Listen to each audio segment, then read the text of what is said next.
कर जोरूं विनती करूं, धरूं चरण पर शीसे। गुरु राम देवानंद जी महाराज ने दियो नाम बख्शीसे। कोटि कोटि सजदा करूं, कोटि कोटि प्रणाम। चरण कमल में राखियो, मैं बंदी जाम गुलाम। कबीर ये तन विष की बेलड़ी, गुरु अमृत की खान। शीस दिए जो गुरु मिले, तो भी सस्ता जाने। सात दीप नौ खंड में, गुरु से बड़ा ना कोई। करता कर न कर सक, गुरु कर सो होय। ग्रीव नमो नमो सतपुरुष को, नमस्कार गुरु कीन। सुर नर मुनि जन साधवा, संतों सर्वस दीन। सतगुरु साहिब संत सब, दंडवोतम प्रणामी। आगे पीछे मध्य हुए, तिनको जा कुर्बानी। निराकार निर्वेशम, काल जाल भंजनम। निर्लेपम निज निर्गुणम, अकल अनुप बेसुंधुनम। सोहम सुरत समापतम, सकल समाना नीरतले।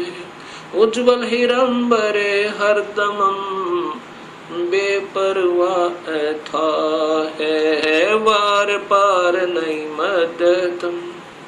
ग्रीब जो सुमर सिद्ध होई, गणनायक गलताना।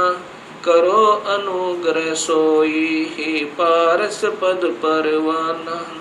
आद्य गणेश मनाऊं, गणनायक देवन देवा। चरण कमल लोलाऊं, आद्य अंत करूं सेवा।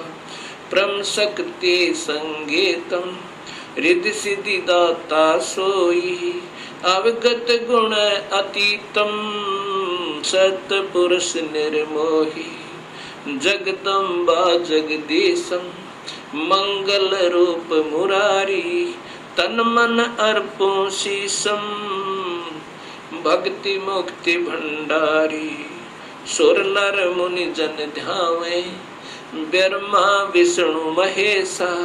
शेष शेष मुख गावे, पूज्य आदि गणेशा।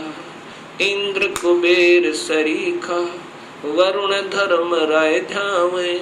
समर्थ जीवन जी का, मन इच्छा फल पावे।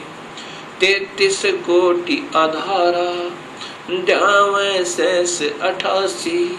उतर भव जल पारा, कट है यम की फांसी। 33 कोटि आधारा, ध्यावे शेष 88। उतर भव जल पारा, कट है यम की फांसी।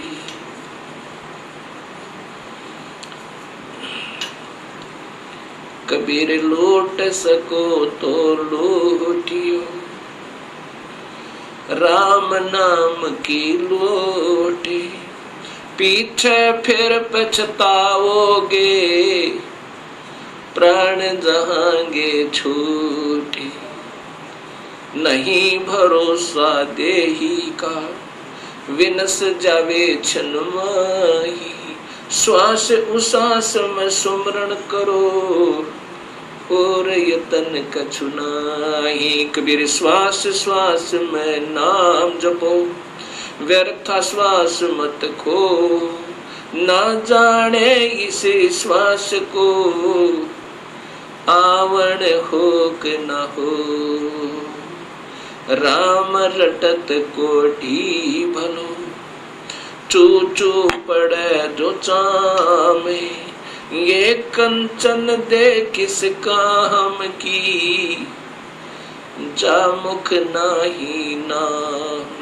कबीर जिव्या तो वो ए बली, जो रटे हरि नाम, नहीं तो काट बगाइयो, मुख में भलो ना चामे। कबीर राम रटत कन्या भली, साकट भलो न पूते, बकरी के गल में गल थना, जा में दूध न मोहते। कबीर राम रटत दारिद्र भलो, टूटी घर की छाने, वो सुंदर महल किस काम के, जहाँ भक्ति नहीं भगवान।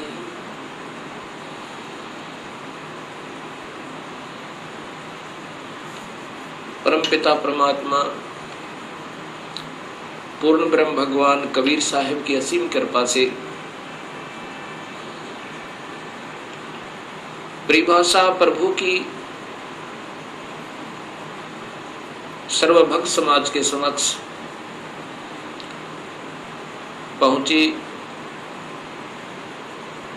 इस सत्य ज्ञान को श्रवण करके तथा टीवी के ऊपर देखकर हजारों की संख्या में भक्त आत्माओं के श्रद्धा भरे पत्र तथा साथ में टेलीफोन के माध्यम से हमें उनके हृदय की पुकार, हृदय से की हुई प्रशंसा हमारे पास पहुंची। साथ में उनकी विनम्र शंकाएं भी आई। विनम्र भाव से उन्होंने प्रार्थना की कि जो आपने शास्त्रों के आधार पर यह सत्य ज्ञान समाज को दिया है, इसके लिए हम बहुत आभारी हैं।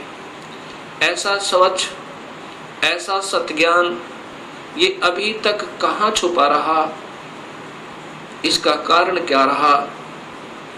ये हमारा दुर्भाग्य रहा कि अभी तक हमें ये सत्य ज्ञान नहीं पता चला, जबकि सभी शास्त्रों में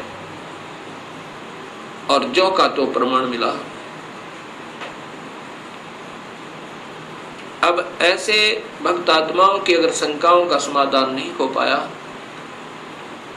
तो इस शंका रूपी कांटा फिर इस भक्ति रूपी मार्ग में बाधक बन जाता है।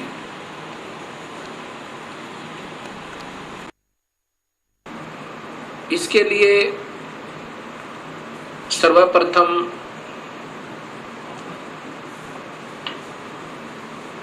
सृष्टि रचना का ज्ञान होना बहुत जरूरी है। जब तक हम सृष्टि रचना को ढंग से नहीं समझ पाएंगे, तब तक हम इस सत्य ज्ञान को नहीं कैच कर सकते, नहीं पकड़ सकते, नहीं समझ सकते।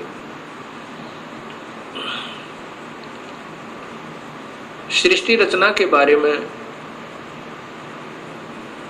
अभी तक समाज को, भगत समाज को, अपना कोई समाज नहीं है, कोई धर्म नहीं है हमारा एक ही धर्म है, मानव धर्म,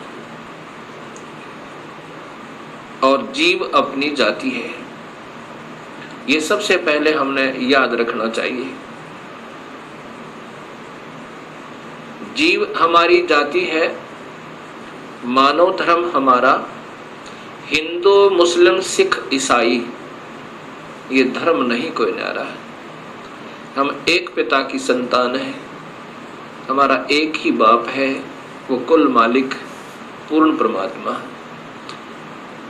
और पिछले इतिहास को अगर हम देखें, उसमें ना कोई हिंदू था, ना मुसलमान, ना सिख, ना ईसाई।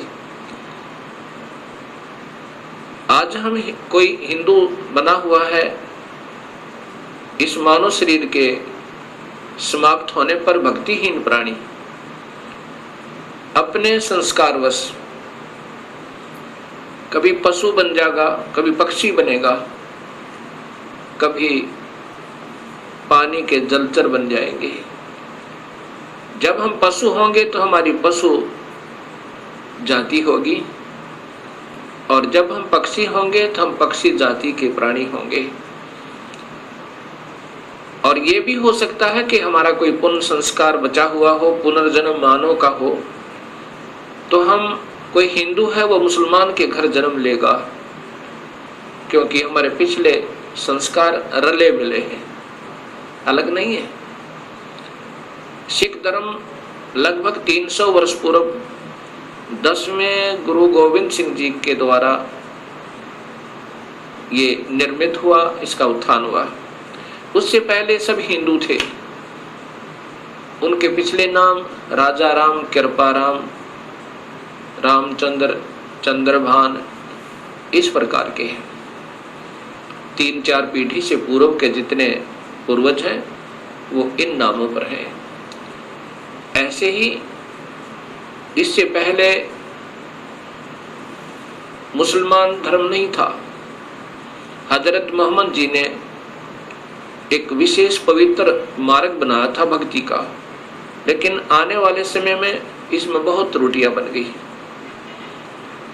ऐसे ही पहले ईसा जी ने एक निर्मल भक्त समाज तैयार किया था, उससे पूर्व अब्राहिम जी ने, ऐसे ये आदम जी से पहले हिंदू धर्म था, और हिंदू से पहले केवल आर्य हुआ करते थे, कोई धर्म नहीं था। अब हमने ये विचार करना पड़ेगा कि हम दो नहीं हैं। जहां से भी भक्ति प्रारंभ होती है वो निर्मलता के आधार पर है। बीड़ी, शराब, मांस, तमाकू उसमें कभी प्रयोग नहीं होता, और केवल एक प्रभु की ही साधना प्रारंभ होती है। आने वाले समय में उसमें त्रुटियां आ जाती हैं। मनमुखी गुरु लोग उसमें ढेर सारी त्रुटियां पैदा कर देते हैं, और जिसके कारण वो समाज का प्रारूप बदल जाता है। भक्त समाज का, उस धर्म का एक प्रारूप बदल जाता है, वास्तविकता नहीं रहती। फिर ऐसे ही सदियों उपरांत फिर ये मार्ग प्रारंभ होता है। उसमें प्रारंभकर्ता को कठिनाइयां अवश्य आती हैं। समाज समझता है कि ये निंदक है, सभी को की साधनाओं को गलत बता रहा है। बिल्कुल नहीं,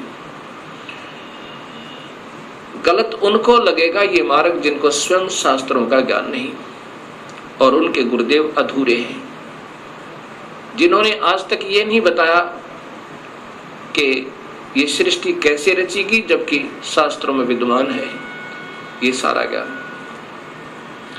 अब सबसे पहले हमने सृष्टि रचना का सही ज्ञान होना चाहिए। तो अब दास आपको सृष्टि रचना बताना चाहेगा। सर्वप्रथम केवल एक ही प्रभु था, उसका नाम कबीर है। वास्तविक नाम उस परमात्मा का कबीर है। वो अनामी लोक में, अकय लोक में रहता था, और वहीं पर हम सब जीव उसी परमेश्वर कबीर में समाये हुए थे। उसके बाद उस परमात्मा ने स्वयं प्रकट होकर, अर्थात अपने उस अनामी लोक में स्वयं ही 3 नीचे के लोकों की ओर रचना की। अलख लोक, अगम लोक, फिर अलख लोक, और नीचे का सतलोक। फिर सतलोक में आकर के उस परमेश्वर ने अन्य रचना की। सर्वप्रथम एक शब्द से 16 द्वीपों की रचना की। उसके बाद 16 शब्द फिर उच्चारण किए, उनसे अपने 16 पुत्रों का निर्माण किया, उनकी शब्द से उत्पत्ति की, वचन से। और उनको उन 16 द्वीपों में रहने की आज्ञा दी। उनमें से एक पुत्र अचिंत को उस सतपुरुष ने, क्योंकि सतलोक में उपमात्मक नाम उसी कबीर परमेश्वर का सतपुरुष, नि अक्षर पुरुष, परम अक्षर पुरुष, शब्द स्वरूपी राम, अकाल मूर्त, पूर्ण ब्रह्म, ये उनके उपमात्मक नाम है। और वास्तविक नाम उस परमेश्वर का कबीर है।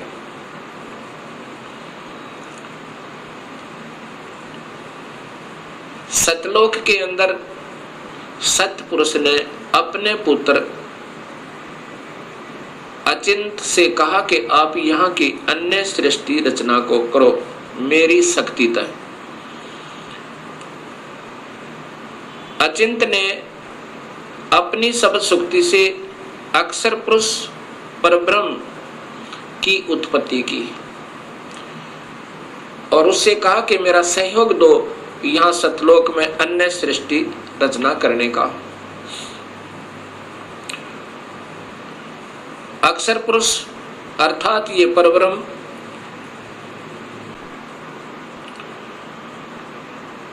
एक सतलोक में बने हुए मान सरोवर में,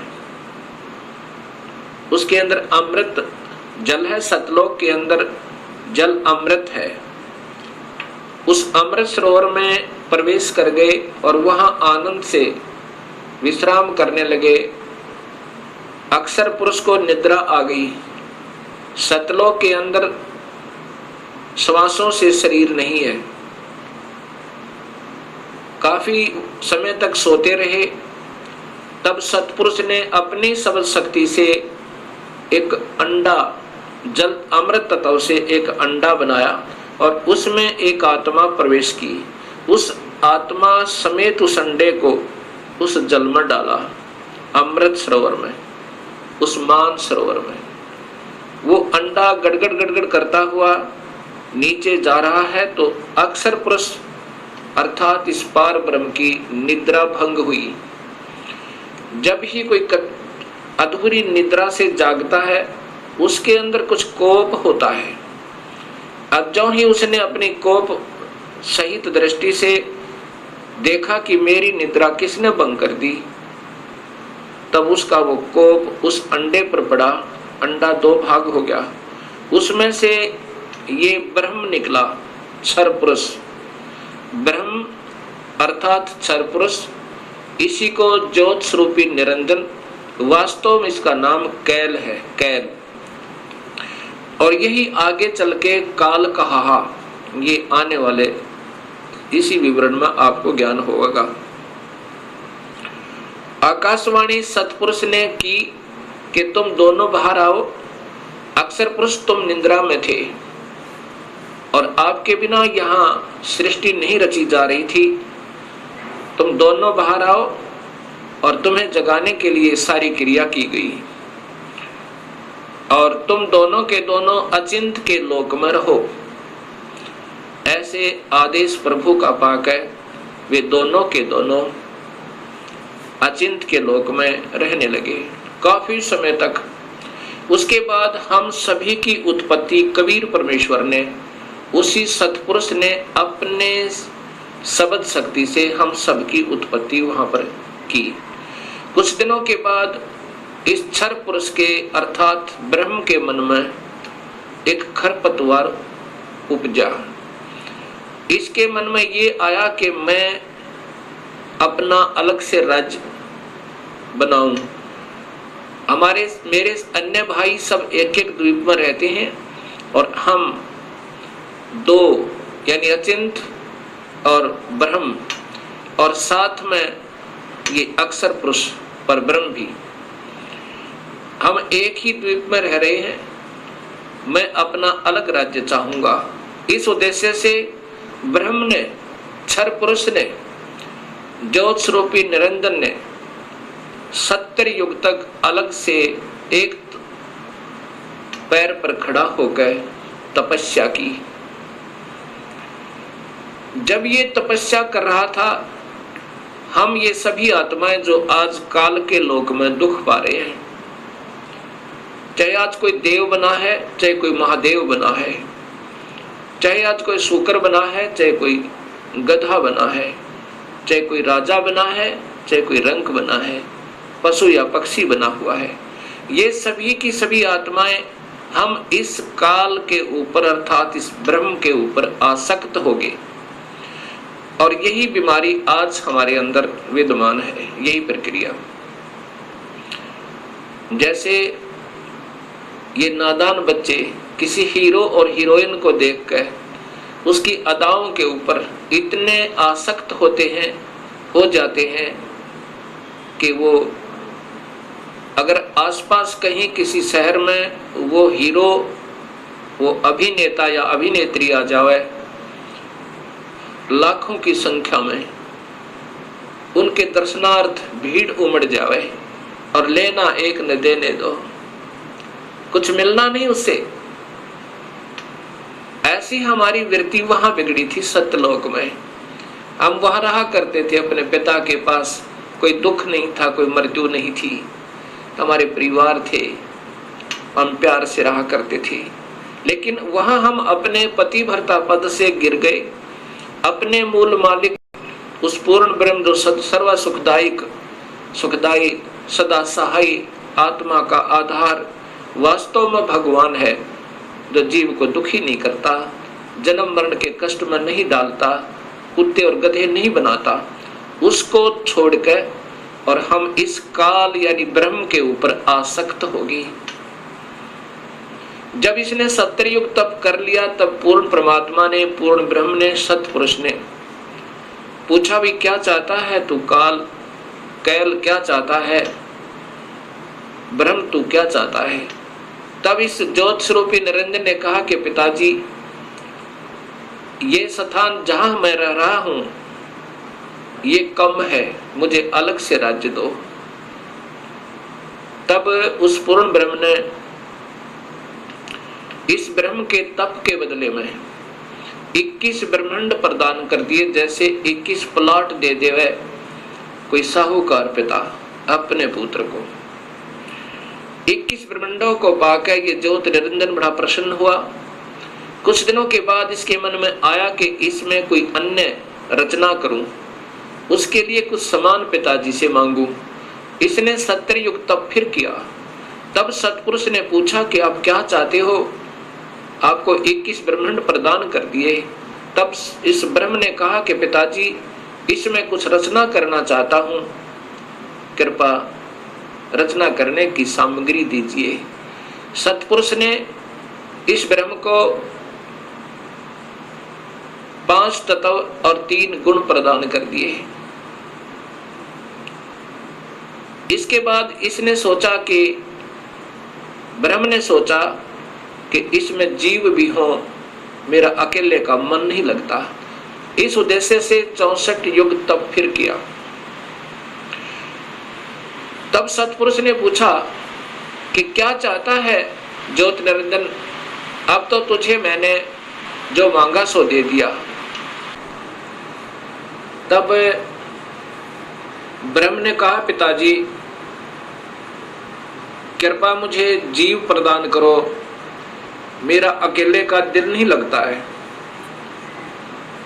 उसमें पूर्ण ब्रह्म सतपुरुष कबीर परमेश्वर ने कहा कि ज्योत निरंजन, तेरे तप के बदले में राज्य दे सकता हूं और ब्रह्मांड चाहिए वो दे सकता हूं, परंतु ये अपनी प्यारी आत्मा, अपना अंश नहीं दूंगा तुझे। ये तो तेरे किसी भी क्रिया, धर्म, धार्मिक क्रिया से, तप से, किसी भी जप से नहीं दूंगा।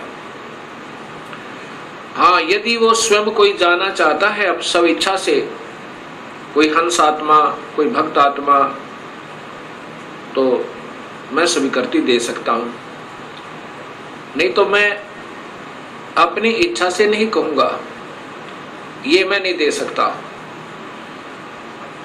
इस बात को सुनकर ये ब्रह्मचर्य पुरुष ज्योत स्वरूपी निरंजन अर्थात जो भविष्य में फिर काल कहलाया, हमारे पास आया।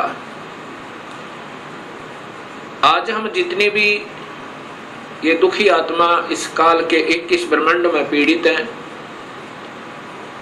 हमारे पास ये ब्रह्म आया और हमसे कहा कि मैं वहाँ अलग से ब्रह्मांड लिए हैं मेरे पिताजी से अपने तप के बदले में। वहाँ ऐसे स्वर्ग बनाऊंगा, महास्वर्ग बनाऊंगा और ऐसे दूधों की नदी बहाऊंगा, झरने बनाऊंगा। क्या आप मेरे साथ चलना चाहते हो? तब हम सभी ने जो यहाँ काल के 21 ब्रह्मांडों में पीड़ित है, कहा कि यदि पिताजी हमें आज्ञा दें तो हम चलने को तैयार हैं। इस बात को सुनकर ज्योत स्वरूपी निरंजन कबीर परमात्मा के पास आया और उससे कहा कि पिताजी, कुछ आत्माएं हमारे साथ चलने को तैयार हैं। सतपुरुष से कहा इस काल ने, ब्रह्म ने, कि पिताजी कुछ आत्माएं मेरे साथ चलने को तैयार हैं। उन्होंने सहमति दी है। तब पूर्ण परमात्मा सतपुरुष अर्थात कबीर देव ने, कबीर साहिब ने कहा कि यदि वो मेरे सामने स्वीकृति देंगी, जितनी भी आत्माएं हैं जो तेरे साथ जाना चाहते हैं, तो मैं उनको आज्ञा दे दूंगा।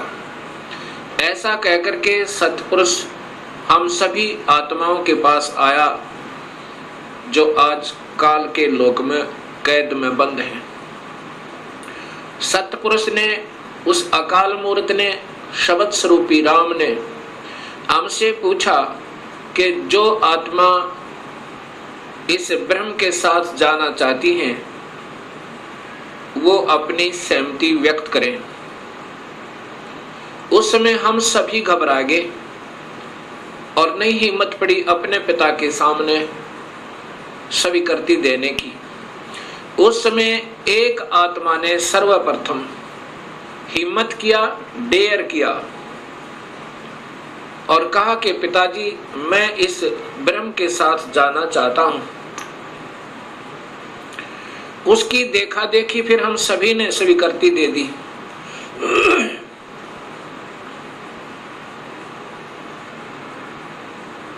और जितनी भी आत्माएं उस समय स्वीकृति दी थी, सभी कबीर साहिब ने उनके नंबर नोट किए और जिसने सर्वप्रथम सहमति दी थी उस आत्मा का भी नंबर नोट किया और ब्रह्म से कहा कि ब्रह्म आप जाओ अपने लोक में, अब इन सभी आत्माओं को मैं विधिवत तेरे लोक में भेजूंगा। ऐसा कहकर के सतपुरुष ने अपनी शब्द शक्ति तक उस प्रथम स्वीकृति देने वाली आत्मा को एक लड़की का रूप बना दिया और उसको उसके अंदर एक शब्द शक्ति दे दी और हम सभी जीवात्माओं को उसे प्रकृति देवी भी कहते हैं, अष्टंगी भी कहते हैं और वही महामाया भी कहलाई। यहाँ 21 ब्रह्मांड की इस देवी को उत्पन्न किया अर्थात उस आत्मा का लड़की बनाया। फिर हम सभी आत्माओं को जो 21 ब्रह्मांड में आए हुए हैं उसके अंदर प्रवेश कर दिया, इस लड़की के शरीर में, प्रकृति देवी के शरीर में, अर्थात इसको अध्या माया भी कहते हैं और यही आगे चलकर त्रिदेवों की माता कहलाई। प्रवेश कर दिया और कहा कि बेटी, तेरे को मैंने शब्द शक्ति दे दी है और जितने भी जीव काल कहे, ब्रह्म कहेगा तू बना देना। एक बार मुख से उच्चारण करेगी उतने ही नर और मादा ये जोड़े उत्पन्न हो जाएंगे। अपने पुत्र सहजदास से कहा, सहजदास जाओ अपनी बहन को उस ज्योत स्वरूपी निरंजन के पास छोड़ आओ और उसको बताना कि इस लड़की को, इस प्रकृति देवी को, अध्या माया को मैंने शब्द शक्ति दी है, ये जितने जीव तू कहेगा ये बना देगी। और जितनी आत्माओं ने स्वीकृति दी थी वो सभी इसके अंदर प्रवेश कर रखी हैं। सहजदास प्रकृति देवी को लेकर, अध्यामाया को लेकर ज्योत निरंजन के पास आया, उसके पास छोड़ दिया और कहा कि पिताजी ने ऐसे ऐसे कहा है, इस लड़की के पास शब्द शक्ति है और जितने जीव तू कहेगा ये नर और मादा अपने शब्द से उत्पन्न कर देगी। ऐसा कह करके सहजदास अपने लोक में लौट आया, अपने द्वीप में आ गया। युवा होने के कारण लड़की का रूप निखरा हुआ था। इस ज्योत स्वरूप निरंजन ब्रह्म अर्थात क्षर पुरुष के मन में नीचता उत्पन्न हुई, जो आज सब जीवों में विद्यमान है। वही व्यक्ति, वही प्रक्रिया, वही ये बुरी आदत युवा लड़की को देखकर उसके साथ बद व्यवहार करने की चेष्टा इस क्षर पुरुष ने अर्थात ज्योत स्वरूपी निरंजन ने की। लड़की ने, प्रकृति देवी ने कहा कि ज्योत निरंजन तू होश में आ जा, तू और मैं एक ही पिता की संतान है। पहले तेरी उत्पत्ति हुई उन्हीं के शब्द थे अंडे में और उन्हीं ने मुझे उत्पन्न किया। तू और मैं बहन और भाई हैं। बहन भाई का ये कर्म पाप का भागी होता है। तू मान जा मेरी बात। ज्योत निरंजन ने एक भी बात उस लड़की की नहीं सुनी और मदहोश होकर, विषय वासना के वश होकर, काम वश होकर उस लड़की को पकड़ने की चेष्टा की, दुष्कर्म करने के लिए। लड़की ने अपनी इज्जत बचाने का और कहीं स्थान ना पाकर, जो ही उस काल ने, ज्योत स्वरूपी निरंजन ने, क्षर पुरुष ने ऐसे मुंह खोला हुआ था आलिंगन करने के लिए, ऐसे बाजू फैलाई थी, उसी समय लड़की ने छोटा रूप बनाया, सूक्ष्म, बहुत सूक्ष्म, और उसके पेट में चली गई अपनी इज्जत रक्षा के लिए। वहां से अपने पिता से पुकार की, हे परम पिता, हे सतपुरुष, हे कबीर परमेश्वर, मेरी रक्षा करो। इस प्रकार मैं काल से अपनी इज्जत रक्षा के लिए, इस ब्रह्म से अपनी इज्जत रक्षा के लिए इसके पेट में प्रवेश हूं और मुझे आकर मेरी रक्षा करो, मुझे बचाओ इससे। उसी समय कबीर परमेश्वर ने अपना ही दूसरा रूप अपने पुत्र योग संतायन अर्थात योग जीत, उसे जोग जीत भी कहते हैं, योग जीत का रूप बनाकर काल के 21 ब्रह्मांडों में प्रकट हुए और कहा कि ज्योत स्वरूपी निरंजन तूने जुल्म कर दिया। आपने ये ऐसा जुल्म कर दिया, ऐसे कर्म करने वाले पाप आत्मा को इस सच्चे लोक में ये श्राप, ये कर्म, ये पाप लगता है कि 1 लाख जीवों का, मनुष्य शरीरधारी जीवों का रोज आहार करेगा और 1.25 लाख की उत्पत्ति करेगा। पिताजी ने आदेश दिया है मुझे कि आप यहाँ से निकल जाइए अपने 21 ब्रह्मांड को लेकर, और लड़की को उसके पेट से निकाल दिया, प्रकृति देवी को इस ब्रह्म के पेट से निकाल दिया और उनको 21 ब्रह्मांड समेत और दोनों को वहां से निष्कासित कर दिया और कहा कि प्रकृति तूने स्वयं अपने पैर पर कवाड़ा मारा है, अपने पिता से दूर होगी तू, अब इसकी सजा तू ही पावेगी और जाओ यहाँ से 21 ब्रह्मांड लेकर आप चले जाओ। इतना कहते ही 21 ब्रह्मांड वायुयान की तरह वहां से चल पड़ा और वहां से सतलोक से 16 शंख कोश की दूरी पर नील पद्म शंख यानी 16 मिलियन 16 शंख कोस की दूरी पर ये 21 ब्रह्मांड आकर के स्थिर कर दिए कबीर परमेश्वर ने अपनी शक्ति तय। अब इस ज्योत स्वरूपी निरंजन के मन में फिर यही नीचता फिर उठी और कहा कि अब मेरा कौन क्या बिगाड़ सकता है, अब मैं मनमाना करूंगा। उस लड़की ने, प्रकृति देवी ने फिर प्रार्थना की कि ज्योत निरंजन अब भी तू मान जा। पहले तो आप और मैं एक ही पिता की संतान हैं, और दूसरे मैं तेरे पेट से होकर आई हूं। ये कर्म, अब मैं तेरी बेटी बन गई। प्रथम तो बहन और भाई का ये पाप कर्म महापाप का कारण, और दूसरे मैं तेरी बेटी हुई आपके पेट तक होकर आई, और बाप बेटी का ये जुल्म अच्छा नहीं। मान जा मेरी बात, मेरे पास सब शक्ति है पिताजी की दी हुई, और जितने जीव तू कहेगा मैं बना दूंगी। लेकिन इस ज्योत स्वरूपी निरंजन ने एक भी बात नहीं सुनी उस प्रकृति देवी की, दुर्गा की। जबरदस्ती शादी की, और एक ब्रह्मांड में एक ऐसा स्थान बना रखा है इस काल भगवान ने, ब्रह्म भगवान ने। वहां पर ब्रह्मलोक कहते हैं उसको।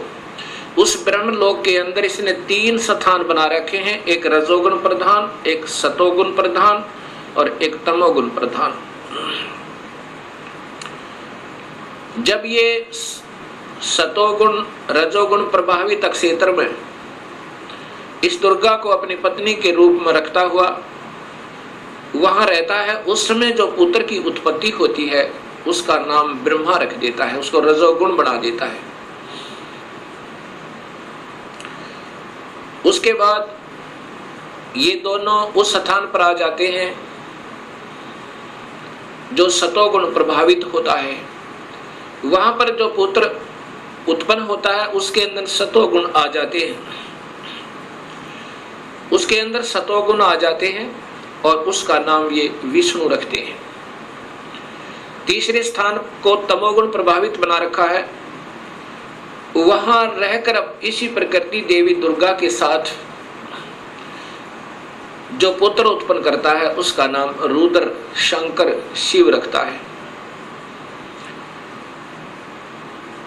ऐसे ही हर ब्रह्मांड के अंदर इस काल भगवान ने, ब्रह्म भगवान ने ये ब्रह्मलोक बनाए हैं, और वहां पर ये ऐसे ही कुछ समय के लिए प्रकृति देवी को अपने साथ रखता है, और उसके बाद वहां से अंतर्ध्यान हो जाता है।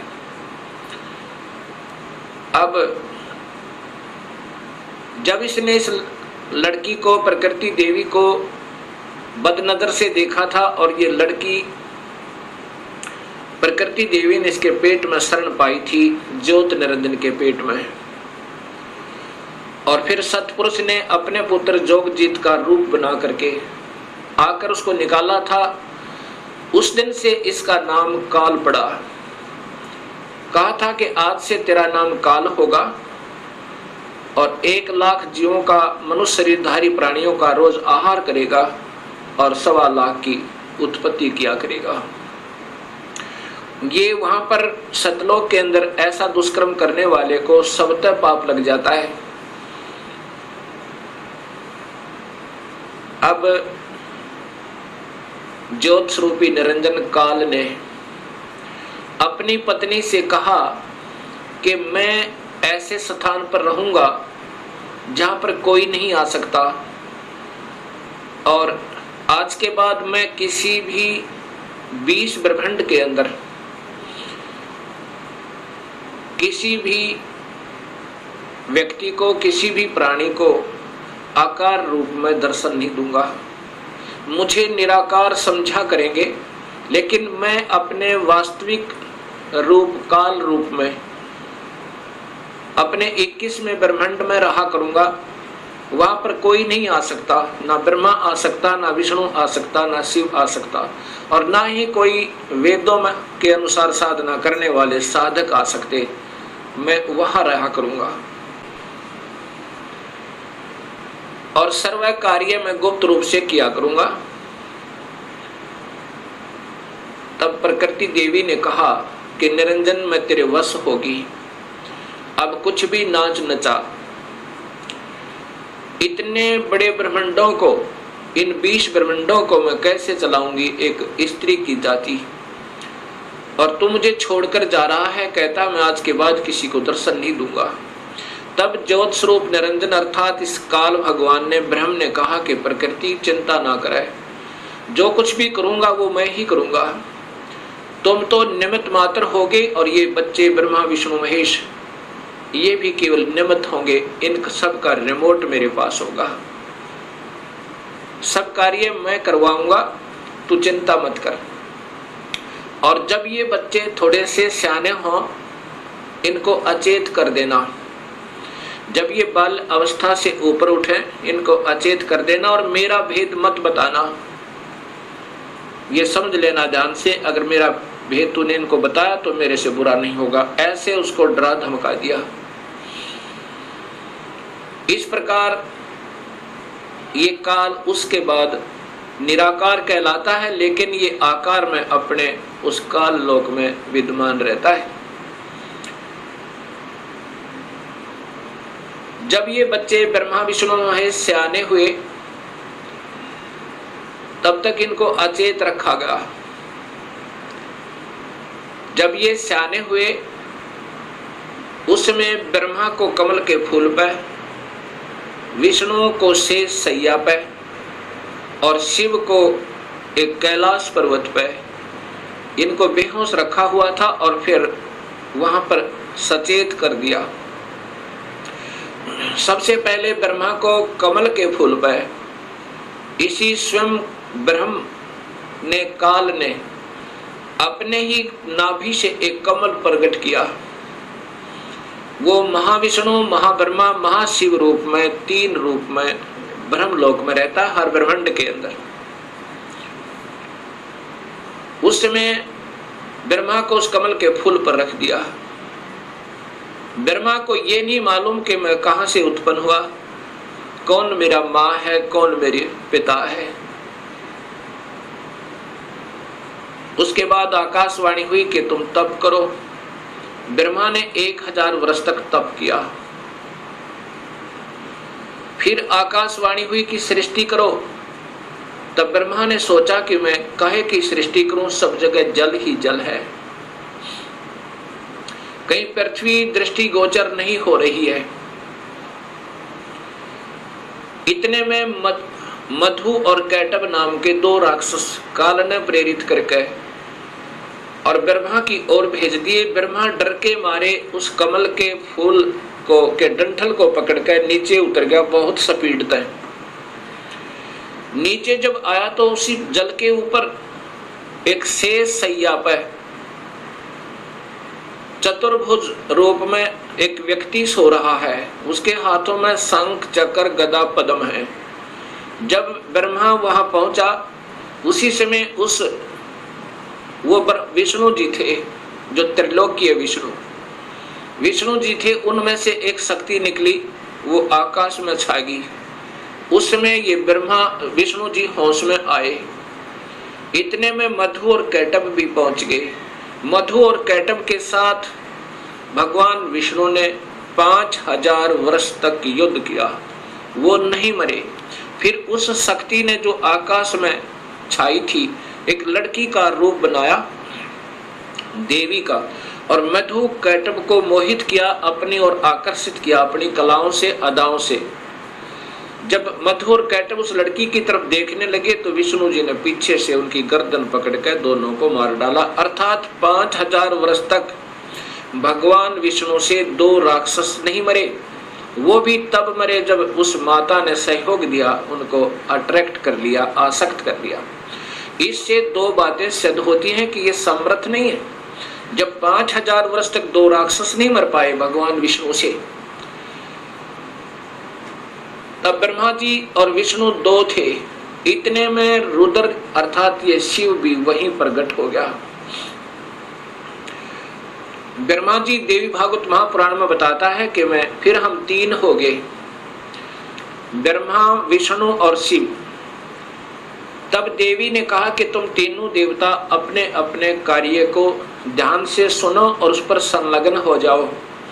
ब्रह्मा जीवों की उत्पत्ति करवावे, उनको रजोगुण प्रभावित करके, ये केवल इतने ही ब्रह्मा हैं।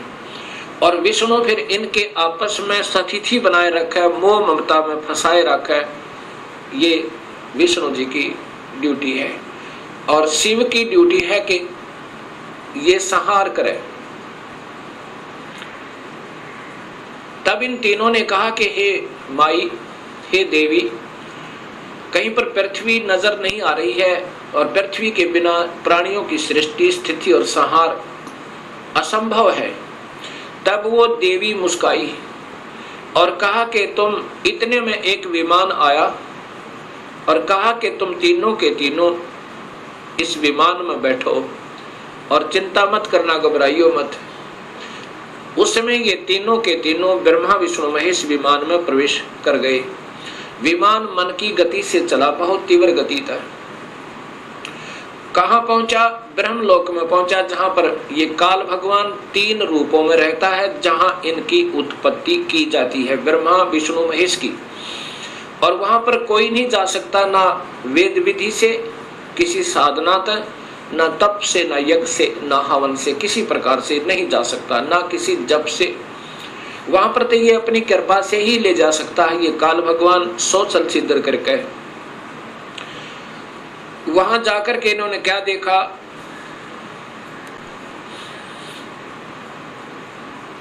एक इंद्र देखा वहां पे, क्योंकि वो महास्वर्ग के अंदर एक महा इंद्र है। उसके बाद फिर आगे विमान गया, वहां एक ब्रह्मा देखा। जब दूसरा ब्रह्मा देखा तो शिव और विष्णु ब्रह्मा जी से पूछने लगे कि हे चतुरानन, ये दूसरा ब्रह्मा कौन है? तब ब्रह्मा जी ने कहा, मुझे नहीं मालूम ये कौन है। उसके बाद विमान आगे चला। फिर क्या देखा कि एक त्रिनेत्रधारी भगवान शिव दूसरा देखा, जो नंदी वृषभ पर सवार थे, हाथ में त्रिशूल लिए हुए थे। उसके बाद इनका विमान आगे चला। वहां पर क्या देखा कि एक विष्णु और थे, और वहां बहुत सुंदर विशाल लक्ष्मी का एक भवन था, उसमें बहुत ऐश्वर्य के साधन उपलब्ध थे। उसके बाद विमान आगे पहुंचा। कहां गया? एक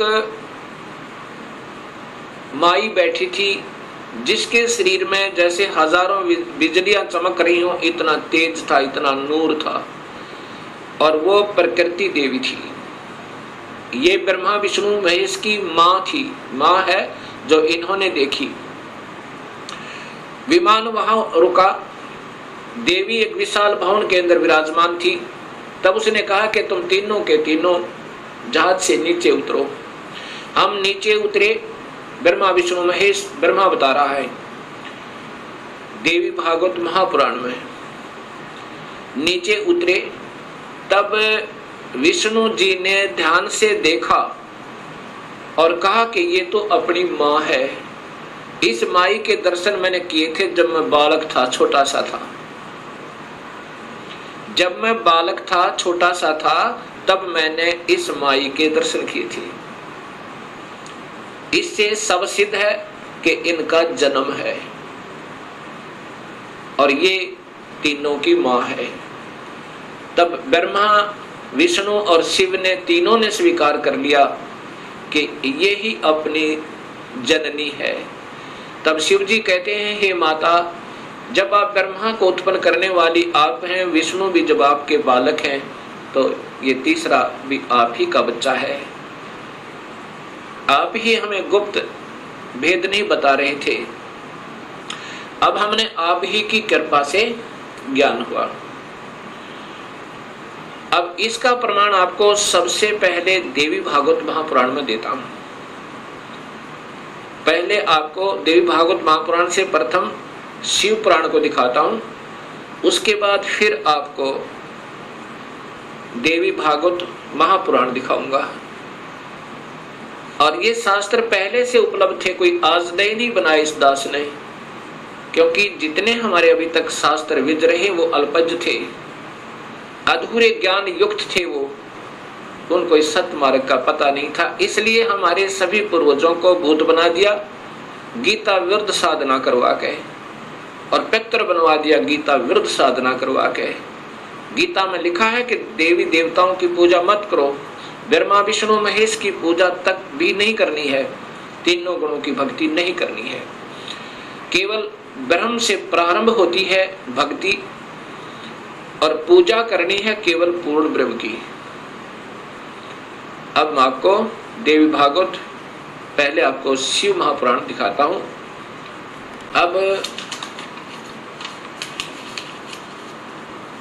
अब देखिएगा भक्तात्माओं, ये देवी भागवत महापुराण, शिव महापुराण, ये शिव महापुराण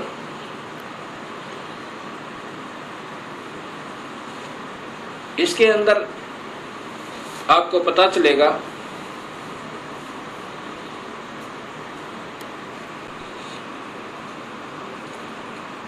श्री शिव महापुराण भाषा सटीक सहितम, ये संस्कृत युक्त है, इसमें संस्कृत भी साथ है। और ये शिवा भाषा टीका टीकोत्तम, टीकाकार है डॉक्टर ब्रह्मानंद त्रिपाठी,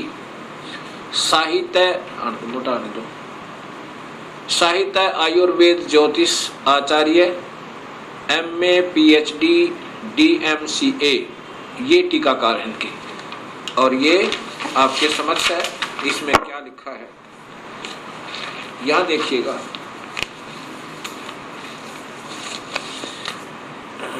यहाँ से पढ़िएगा, ये संस्कृत है और ये हिंदी आपको दिखाना चाहूंगा। पर प्रलय काल में, इधर से लो, पीछे लो,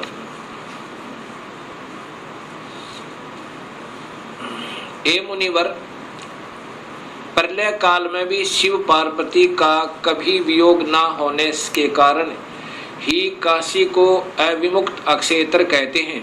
प्राचीन काल में शिवजी ने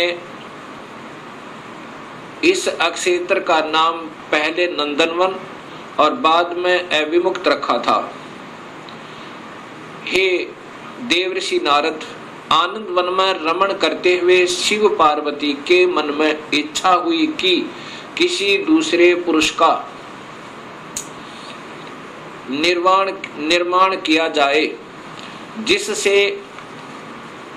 जिसके ऊपर अपने इस महासागर को डालकर हम दोनों स्वच्छंद होकर वैराग्य धारण कर केवल काशीपुरी में निवास कर सकें। वही सदा सब कुछ करे, वही रक्षा करे, वही अंत में वही रक्षा करे और अंत में मेरे अनुग्रह से वही सृष्टि का संवरण भी करे। चिंता रूपी लहरों से चलायमान चिंता रूपी समुद्र को बटोर कर रजोगुण रूपी विदुम से विस्तृत करे। अब यहाँ देखिएगा, ये ना अपने हिसाब से लगा रखेंगे। ऐसे विचार कर उस सर्वव्यापक भगवान ने उस पराशक्ति के 10वें अंग, ये 10वां अंग देखिएगा, ये ध्यान रखना, 10वें अंग अर्थात योनि में सुधार रूपी आवास का प्रयोग किया। ये दिखाना चाहते हैं आपको कि ये कहना क्या चाहते हैं हम। तब उससे तीनों लोकों में सुंदर एक पुरुष प्रकट हुआ, जो शांत एवं सतोगुण से युक्त था, गंभीरता में समुद्र के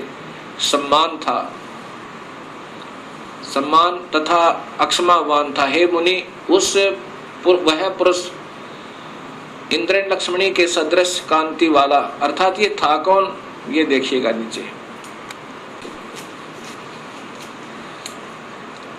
शिवजी ने कहा, उस जो पुत्र उत्पन्न हुआ उसको कहा, सर्वव्यापक होने से तुम्हारा विष्णु यह प्रसिद्ध नाम होगा।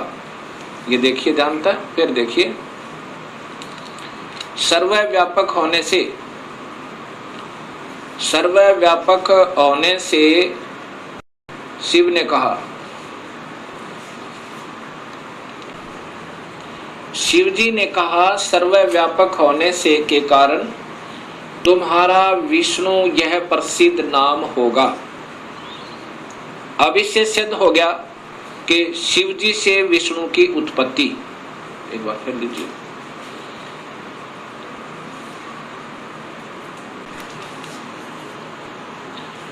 अभी आपने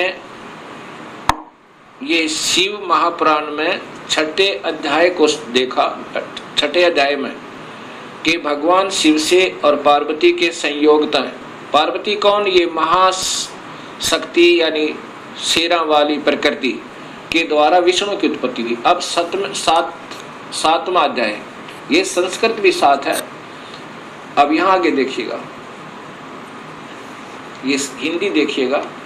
ब्रह्मा जी ने कहा कि विष्णु भगवान के शयन करने के बाद उनकी नाभि से एकाएक बहुत बड़ा कमल पुरुष उत्पन्न हुआ, कमल पुष्प।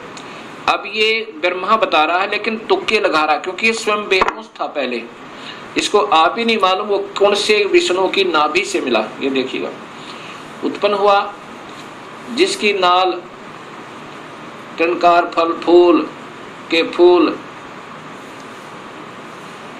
अब ज्यादा ना देख रही है, देखिएगा, उस सांब शिव परमेश्वर भगवान शिव ने पहले की भांति जैसे विष्णु की उत्पत्ति की थी दुर्गा और काल के संयोग तय, पहले की भांति अपने दाहिने अंग से मुझे उत्पन्न किया। ब्रह्मा कह रहा कि मेरी उत्पत्ति भी उस काल ब्रह्म से, यानी शिव कह रहे हैं, ये शिव हो, महा ब्रह्मा महाविष्णु महाशिव रूप में ये काल ही रहता है, मुझे उत्पन्न किया। ये ब्रह्मा जी ने बताया। कई भक्तात्मा कहते हैं कि जो गीता प्रेस गोरखपुर से प्रकाशित पुस्तकें हैं वही विशेषकर आम भक्त समाज उनको सत्य मानता, एथेंटिक मानता है। अब आपके सामने यही गीता प्रेस गोरखपुर से प्रकाशित ये पुस्तक दिखाते हैं, शिव महापुराण।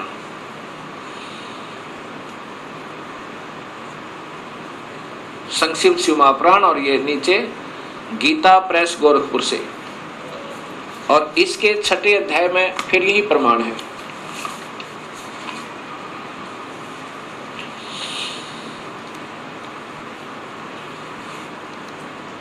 अब इसी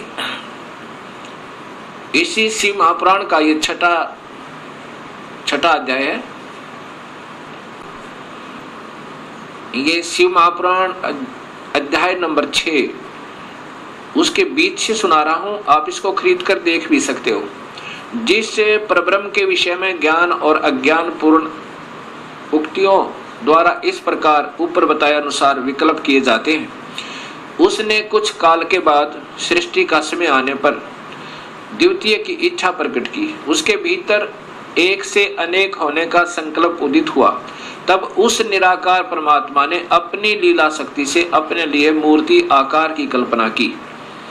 वह मूर्ति संपूर्ण ऐश्वर्य गुणों से संपन्न, सर्वज्ञानी, ज्ञानमयी, शुभ स्वरूपा, सर्वव्यापिनी, सर्वरूपा, सर्वदर्शनी, सर्वकारिणी, सबके एकमात्र वंदनिया, सर्वदा सब कुछ देने वाली और संपूर्ण संस्कृतियों का केंद्र थी। उस शुद्ध रूपणी ईश्वरीय मूर्ति की कल्पना करके वह अद्वितीय, अनादि, अनंत, सर्व प्रकाशक, चिंत, सर्वव्यापी और अविनाशी परब्रह्म अंतर्हित हो गया। ये काल की कलाएं हैं सारी, और ये अनजान लेखक जिनको कुछ ज्ञान नहीं, इस काल को ही सब उपमा दे रहे हैं उस पूर्ण ब्रह्म के तुल्य, जो मूर्ति रहित परम ब्रह्म है। अब यहाँ मूर्ति हो गया और फिर मूर्ति रहित भी है। अब ये काल की ही कला है, वो क्या बन गया? शिव रूप में आ गया। उसकी मूर्ति यहाँ देखो, चिंत में आकार भगवान सदाशिव है। ये काल ही निराकार है और यही फिर महाशिव, महाविष्णु और महाब्रह्मा के रूप में ये सब कलाएं करता है। अर्वाचीन और प्राचीन विद्वान इसी को ईश्वर कहते हैं। जितना जिनको ज्ञान है इस काल को ही ये ईश्वर कहते। उस समय एकाकी रहकर स्वेच्छानुसार विहार करने वाले उन सदाशिव ने अपने विग्रह से स्वयं ही एक स्वरूप भूता शक्ति की सृष्टि की, अर्थात वह देवी इसी के शरीर से निकली, वो निकाली थी पूर्ण परमात्मा ने, जो इसके पेट में शरण ले ली थी, कि जो उनके अपने श्री अंग से कभी अलग होने वाली नहीं थी। उस पराशक्ति को प्रधान प्रकृति, देखो, प्रधान प्रकृति गुणवती माया बुद्धि तत्व की जननी विकार रहित बताया गया है। वह शक्ति अंबिका कही गई है और उसी को प्रकृति, ये ध्यान से देखना भक्तात्माओं, यही देवी अध्या माया, ये प्रकृति देवी, प्रकृति सर्वोश्वरी त्रिदेव जननी, यानी तीनों देवताओं की माँ, ब्रह्मा विष्णु महेश की माता, नित्य और मूल कारण कही, सदाशिव द्वारा प्रकट की गई उस शक्ति की 8 भुजाएं हैं। अब ये शब्द ही स्पष्ट हो गया कि यही प्रकृति देवी ब्रह्मा विष्णु महेश की माता है। और इसी में फिर आगे आता है कि ब्रह्मा और विष्णु की उत्पत्ति शिव से हुई, ये महाशिव काल है। संतों की वाणी है अनमोल, इसे ना समझ सके अनबोल, इसे ना समझ सके अनबोल। साहिब ने वेद दिया सब खोल, साहिब ने वेद दिया सब खोल। अपनी सतलोक राजधानी को कोई जगह पूर्व भाग सफल होया।